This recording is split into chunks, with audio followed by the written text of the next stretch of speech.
اليوم أصبغ في عزاك ملابسي، اليوم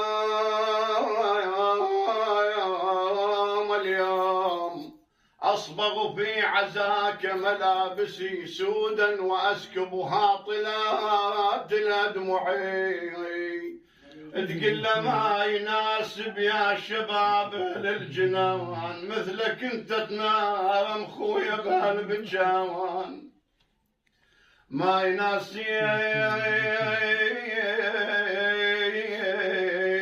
يا شبل داحي الباب مثلك انت تنام خويا على التراب. ماكو جواب. النوب صاحت بعد الصوت يا ابن امي يا ابن ام الصبر عي على فرقاك، يا ابن امي يا ابن امي